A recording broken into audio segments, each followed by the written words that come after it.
Broadcasting live on YouTube, Facebook, and X. Here's your host, Andrew Romanella. Okay? Like, just get the hell out of here. Nobody cares what you think if you're not a Mets fan.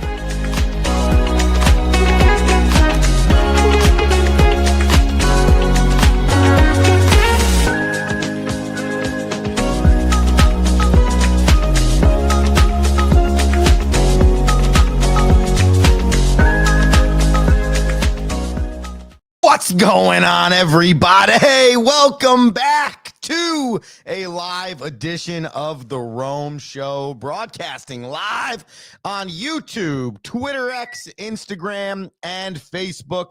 I'm your host, Andrew Romanella. After a 3-day hiatus, we are back, and we have a lot to cover for the people. We remind you before we do any of that you got to head to youtube.com/the Romanellas. You can get the show, youtube.com/the Romanellas. Get the show, get the content, get whatever. Twitter, X, and Instagram, The Rome Show 1. That's The Rome Show, then the number 1. And Facebook, which we call the OG social media site on this platform, The Rome Show on Facebook. Be sure to follow, be sure to subscribe, be sure to share, and of course, be sure to comment no matter where you are listening to the show. It was a good weekend of sports. We had week 9 in the National Football League. We had game 6 and game 7 in the World Series.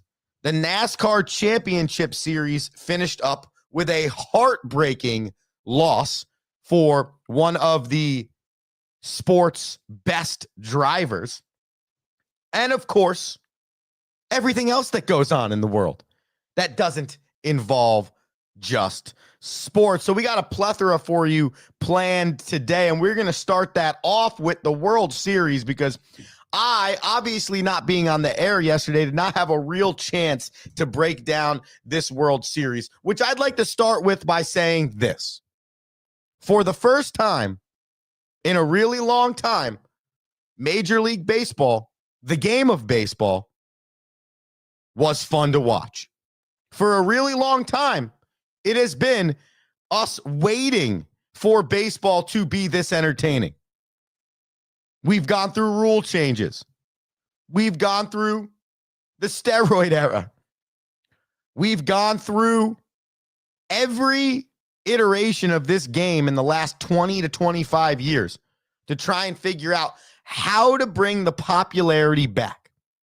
And there were moans and groans about the bigger bases. There were moans and groans about the pitch clock. There were, or have, and still are, moans and groans about the automated ball strike system, the challenges.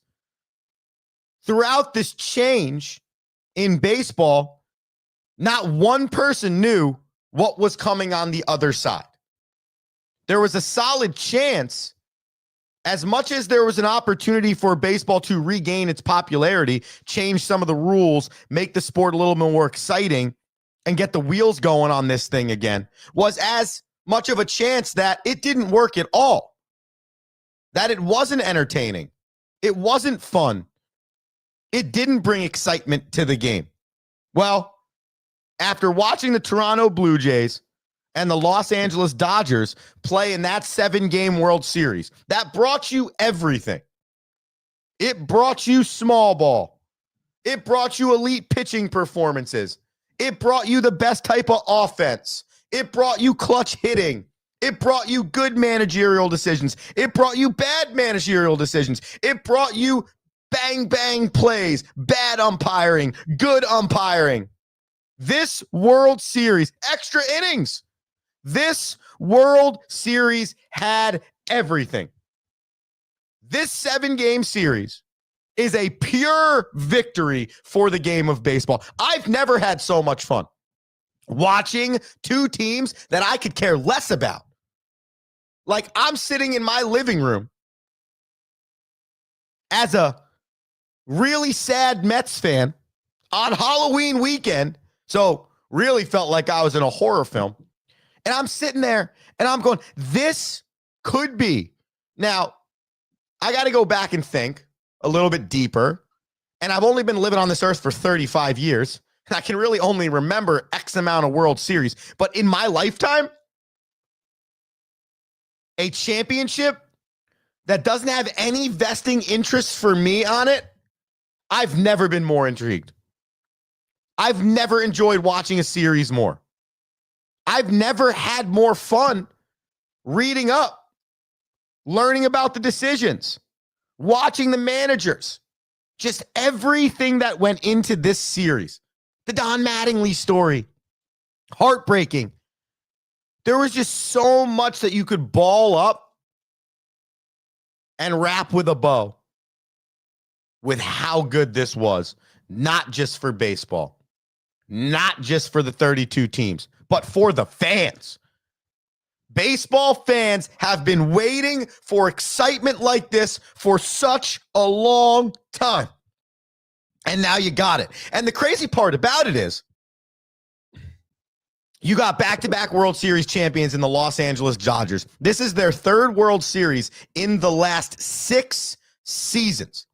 They have the highest payroll in Major League Baseball. You've probably been hearing the statistics. Well, that pitching performance right there was $1.2 billion. Oh, of course you're going to be really good. You have $1.2 billion.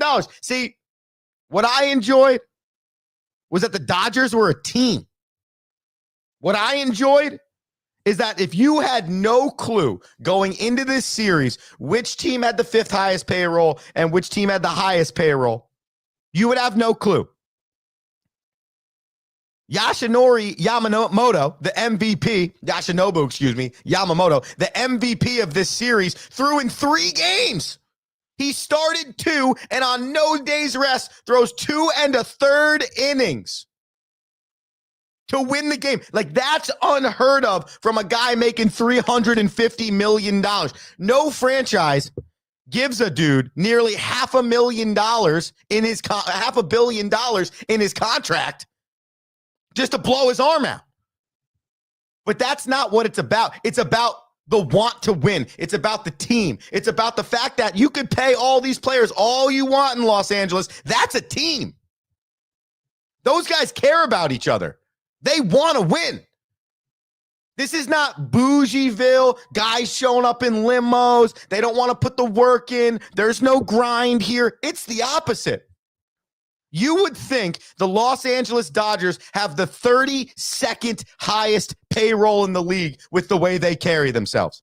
I would argue that though the Dodgers' payroll is the largest in Major League Baseball, their team is the greatest. Not because their talent, because of the build of their team. Check out the Leadership Library podcast when you ever get a chance, all right? Why I say that? Well, one, shameless plug for my father, the one of those other Rocky Romanellas that we deal with. But 2, because we talked about building great teams, and all of this stuff comes up. When you talk about that episode, you talk about team building, you think about all of those things. Like, how many times you said money can't buy you championships?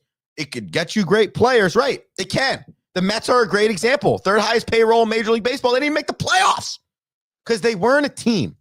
The Dodgers are a team. Rocky and I talked about this last week. And then you get plays like what you get right here from dudes that aren't even guys making $1 million on this team. And for those that might not have seen it, I got the replays for you real quick. Okay. First, the Dodgers are down 5-4 in the 9th inning, and Rojas hits the homer to tie it. Okay. Making it 5-5. And the big story there has been Dave Roberts deciding to play Rojas in this contest. And that ends up being the deciding factor in terms of the Blue Jays winning or not. So Miguel Rojas comes into the game and ties it in the 9th inning. Okay, so that's a number 1 right there, which is just improbable. Okay, coming into that series, I think the guy was hitting like 240 or 250 in the postseason. He collects 2 hits, including the game-tying homer with 1 out in the 9th inning. And then didn't stop there because with a man on third base and one out. This is the play he made. Ground ball up the middle. You've probably seen it 1,000 times. IKF, look down the line, barely has a lead. Rojas stumbles, but wait, we got a chance here. Makes a play, and game of inches, ladies and gentlemen. Game of inches. This is how close the Toronto Blue Jays came to winning the World Series. Now, I'm not about to get on my soapbox with the IKF lead at third base. I want to, though, because it's atrocious. I don't care about the doubling off. I don't care what happened the night before. And it's also less about where you start, and it's more about what you do with that starting location. Let's go back to where he starts, okay? And we are going to break this down. He is right by the bag. Apparently, according to reports, marching orders. Don't get doubled off. You know how I can guarantee he's right, that was the marching orders? Look at the guy at second base's lead. General rule of thumb.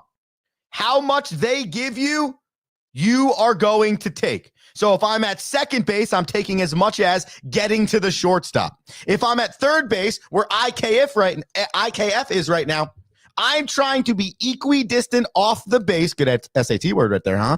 I'm trying to be equidistant off the base as much as he's off the base. So let's call that 10 feet that Max Muncy's off of third base. IKF should be floating around 9 to 10 feet off of third base. Because general rule of thumb states I have just as much, if not more. It's easier for me to get back in there in that moment as easy as it is for him to get back. Now, if he's 5 feet off the bag, I can't be 17 feet off the bag because now so many things can happen. Pickoffs, back picks, all those other things. But if IKF is simply listening to his manager, freezing on a line drive, trying not to get doubled off, but has the appropriate lead that you've learned since you were 6 years old at third base when you can lead or whatever it is, this game's over, okay? But that's not where it starts. Excuse me, that's not where it finishes. That's where it starts. Where it finishes, to me, is the more important point, okay? Check this out. You got IKF taking the lead. Pitch has been thrown and hit, ladies and gentlemen. The ball is in play right now. You can see it right underneath the mound.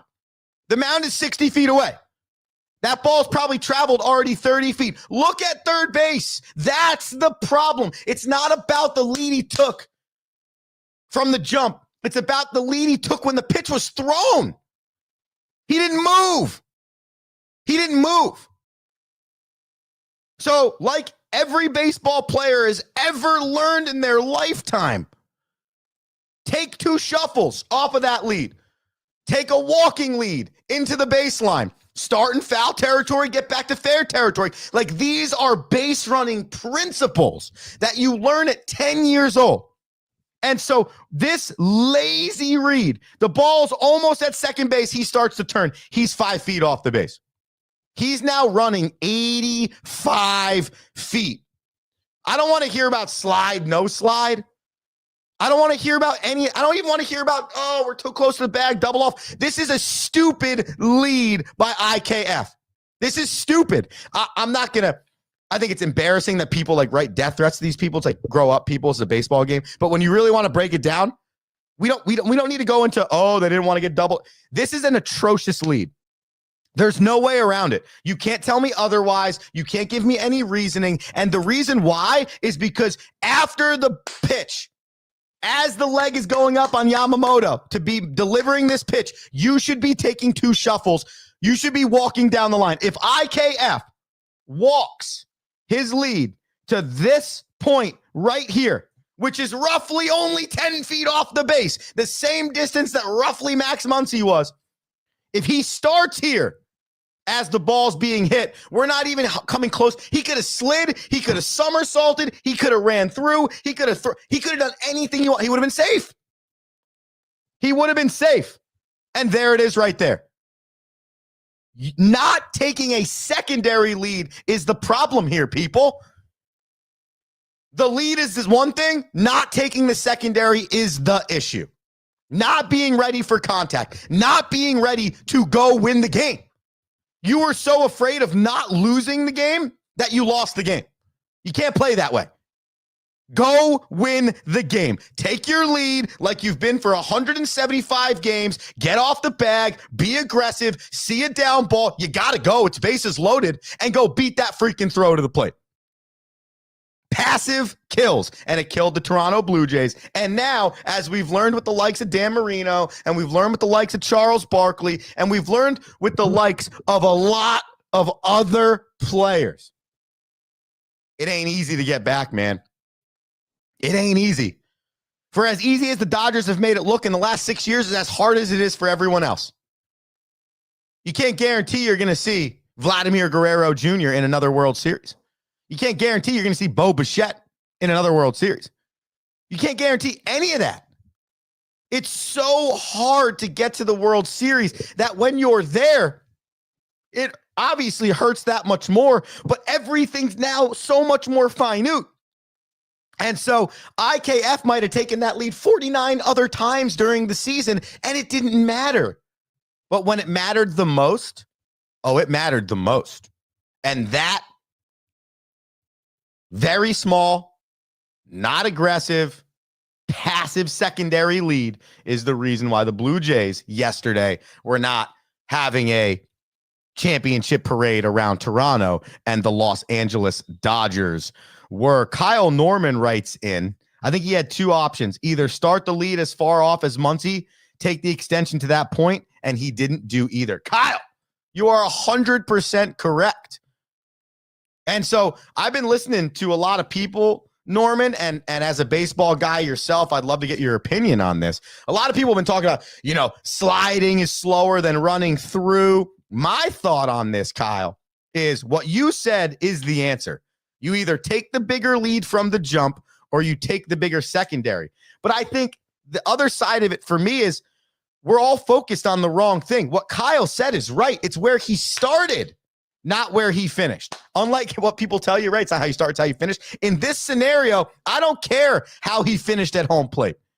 It was the first 10 feet that lost him the opportunity to score that run, not the second, not the last foot. Kyle, thank you for your write-in. Appreciate you, bro. We're going to take a quick commercial break, and we come back, and we do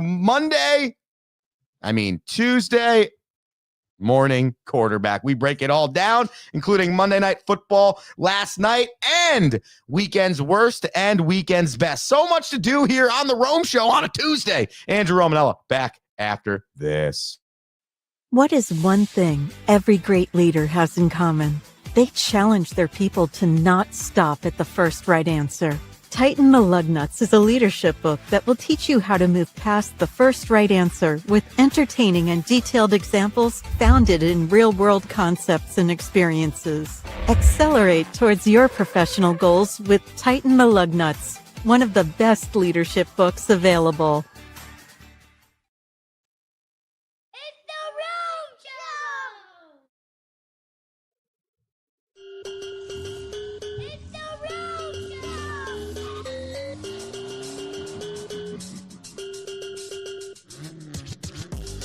What's up, everybody? Welcome back into the Rome Show. Broadcasting live on youtube.com/The Romanellas. The Rome Show 1, Twitter, X, and Instagram. The Rome Show on Facebook.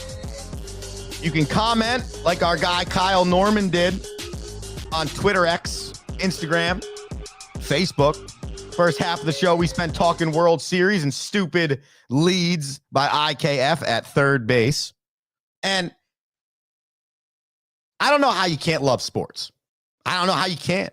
I heard a radio personality say this yesterday, and copyright Alan Hahn, New York Knicks broadcaster, ESPN New York radio personality.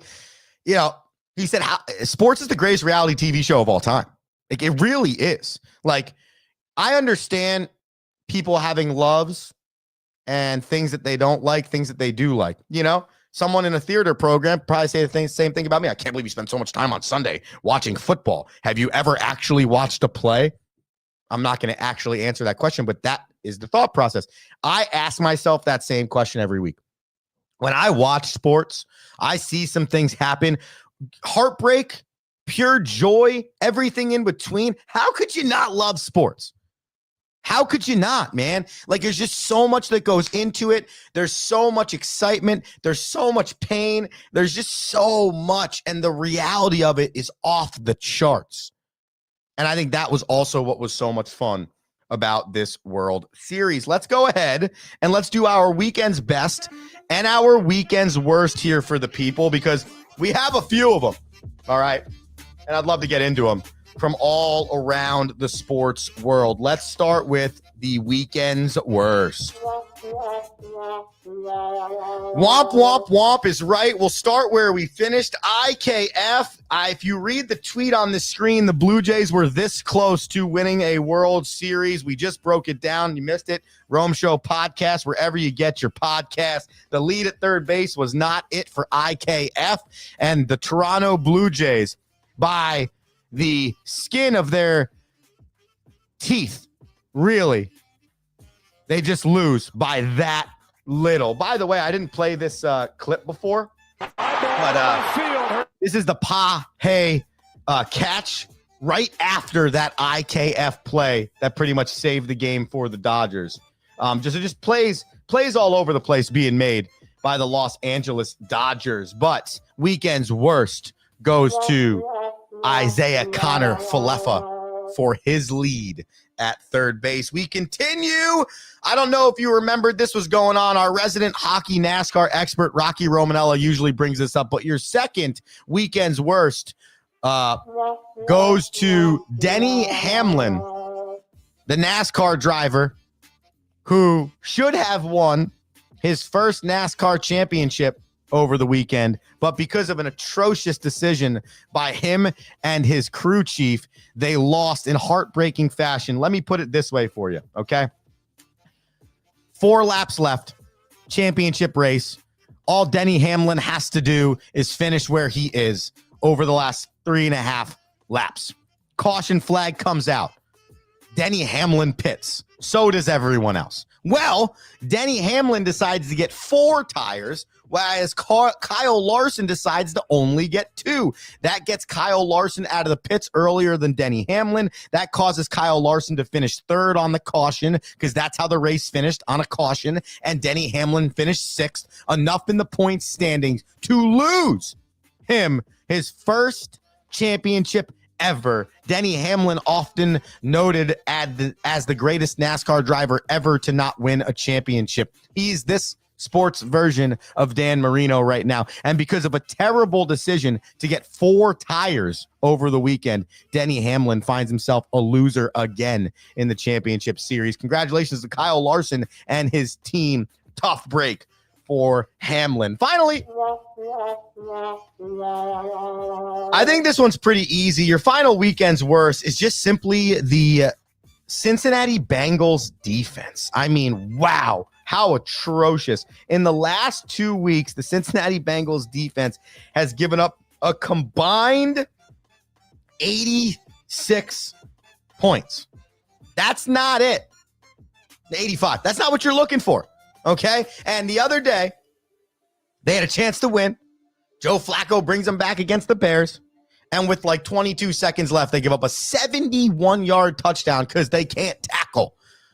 Not only is this the weekend's worst, this is the league's worst defense. The Cincinnati Bengals don't look now, but are going to spoil Joe Burrow's career. We've been talking a lot about guys that made it to a championship and can't get back. That could be that guy right there because of what goes on in that organization. They can't get it right. They can't. Unfortunate. Because even with Joe Flacco, you might have a good enough team to win a few more games. But the defense is just so bad. Cincinnati Bengals. Denny Hamlin. IKF. Your weekend's worst. All right, let's get into it. We're going to get into the best of the weekend. Yeah, you are. All right, let's start with Vincent Roher. You don't even know who that is. Well, let me tell you. He is a prospect for the Montreal Canadiens, Habs, as some people call them. He was a 3rd-round pick in 2022. You got to watch this goal he scored over the weekend. Check your screen. Little dangle. Oh, flying through the air. Oh, my gosh. Can you watch this? right here. Bobby Orr, full extension, Venzen. Wow. And then Snipey. I'm sorry. I don't know if how big of a hockey fan you are out there or not. You don't need to be an elite hockey fan to realize how insanely difficult this goal is. So Venzen, Roher, Montreal Canadiens, prospect. Yeah, you are, Venzen. Okay, we got a second one for you here. It also is accompanied by video. And this one is truly the best because this is an NFL record by Cam Little for field goals. Simply the best. Hell yeah, Cam Little. It's for points. 68 yards away. It's up there. It's out there. Bang. And it's good. It's good from 68. I mean, that's ridiculous. Cam Little. Am I the only person that finds it wild how good field goal kicking has got over the last few years? I mean, 68 yards, he's on the other half. That's ridiculous. Cam Little, longest field goal in NFL history, weekends. Best.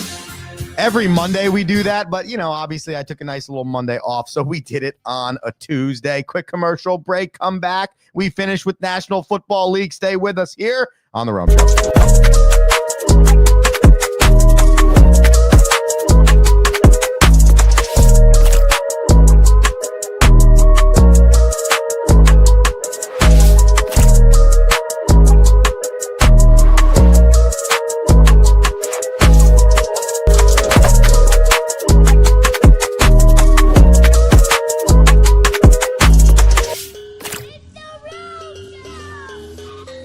Yeah, it is. Welcome back in. Woo! The Rome Show. YouTube.com/The Romanellas. Instagram, The Rome Show 1. Twitter X, The Rome Show 1. Facebook, The Rome Show. So easy to get the show. So easy. We're working on some more gear for the holiday season. Should be out by next week, hopefully. Got that cricket thing working.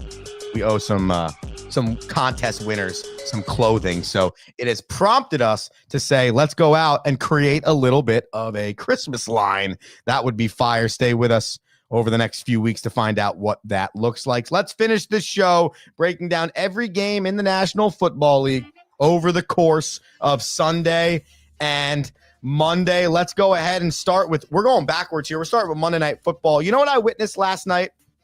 As the Arizona Cardinals defeated the Dallas Cowboys, Jacoby Brissett might be a better quarterback for this Arizona Cardinals team. 21-31, 261 yards, and 2 touchdowns. The best part about it is you've never seen Marvin Harrison Jr. look so good. 7 receptions, 96 yards, 1 TD. Both teams 3-5 now. The difference, though, the Cowboys have that random tie on the back of their record. A lot more reasonable to believe the Arizona Cardinals could make a run here and come back in this division, in the NFC, that is, and fight for a playoff spot. However, they are playing in a division that has 3 teams that are 6-2 or better. So Cardinals hope would be a wild card spot for the Dallas Cowboys. They sit in second place of the NFC East, but as we just mentioned, a long road traveled. Both teams not looking as good as they were hoping. The Bears, we just talked about it, defeated the Bengals 47-42 on that crazy play. Flacco, 474 touchdowns in this game. The Vikings, with the return of J.J. McCarthy, they beat the Lions 27-24. They improved to 4-4. The Lions dropped to 5-3. Aaron Jones came back, 9 carries, 78 yards. Sam Laporta had a good day for the Lions in this contest. Big win for the Carolina Panthers, 16-13. Rico Dowdle, stop me if you heard this before, 130 yards on the ground, 2 touchdowns. The Packers, they're just, like, I don't get it. Like, they should be so much better. They're not. There's something missing there. It's like watching paint dry when you should just be celebrating the room. Like, why am I still watching this paint dry? Isn't it time for this room to be decorated and we can party in it? No, not right now. If you're the Green Bay Packers, 5-2-1. The Panthers don't look now 5-4. The Chargers, they beat the Titans 27-20. Justin Herbert, 252 TDs. However, the real story in this game is that Joe Alt hurt his ankle, and all the Chargers do is lose offensive linemen. They're 6-3 now, whereas the Titans are the worst team in the league at 1-8. The Patriots, they squeak one out by 1 point against the Falcons, 24-23. The Falcons now, after a really, really nice win against the Bills, and the week before against the Commanders, have lost 3 straight to the Niners, to the Dolphins, and to the Patriots. And just like that, it doesn't look like the Falcons are really good at all. A lot of question marks now coming out of Atlanta. The 49ers, they handled the Giants 34-24. Mac Jones looking pretty good in that 49ers offense. Christian McCaffrey looking healthy. He led the Niners in rushing and receiving for a total of 173 yards and 2 touchdowns. That's a good day for McCaffrey. 49ers now 6-3. The Giants, for the 3rd straight year, moved to 2-7. The Steelers, they shocked the AFC. They beat the Colts 27-20. What a terrible game for Indiana Jones. He had 3 interceptions in this contest and lost 2 fumbles, so 5 total turnovers. Aaron Rodgers, he was 25 of 35, 203, and 1 TD. No real running game for the Pittsburgh Steelers, but they didn't need that because their defense was really good. Even when the Colts tried to come back with 13 points in the 4th quarter, they could not. Colts 7-2, Steelers 5-3. Broncos, they won their 5th straight. They beat the Texans 18-15. Bo Nix now has 7, you heard that right, 7 4th quarter comebacks in his 2.5 years in the league. 11 points in the 4th quarter for the Broncos. They improved to 7-2. The Texans, they continue to falter. They drop to 3-5. The Jags, they get a big win against the Raiders, 30-29. We just showed the Cam Little field goal at the end of the first half. It was an OT winner for the Jags. They stopped the Raiders late to win that overtime game, and that gives the Jags their 5th win of the season. Both teams, I don't think, are very good. The Jags' 5-3 record might be a facade. The Rams, they handle the Saints 34-10. I said it before the weekend. Tyler Shaw is not the answer, New Orleans, and it wasn't because they're just not a good football team. Matthew Stafford, 281, 4 TDs. The Bills, they beat the Chiefs. Josh Allen, Sean McDermott, and the Bills moved to 5-1 against the Kansas City Chiefs. However, 0-4 in the postseason. So maybe try something on for size here, Buffalo Bills. Maybe lose to the Chiefs in the regular season. Nonetheless, 2 teams that everyone expects to see at the end. Bills are 6-2, but the Chiefs, they have some work to do because if the season ended today, they would no longer be in the postseason. That's wild to think about. Still, though, 9 weeks left in this season. Finally, the Seahawks, they handled the Commanders on Sunday Night Football 38-14. Big story out of this, not how good Sam Darnold is, though he's playing unbelievable football, was that Jaden Daniels dislocated his elbow. He'll be out for a while. No tears, though, which is huge. But at 3-6 without your star quarterback, that might as well be the end of the line for the Commanders. For the Seahawks, the only question you have is, how real are they?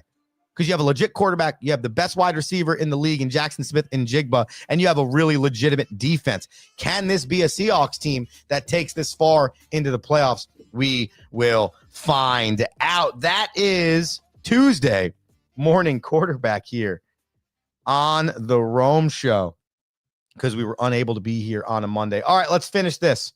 Ladies and gentlemen, tomorrow marks the bachelor party of a one Andrew Romanella. We will be trekking to Arizona to have a grand old time playing some golf and hanging out. That does, though, mean that the Rome Show will only be a one-day this week vehicle until we return for next Monday's episode. So, unfortunately, this is the only day we will be live this week. I know.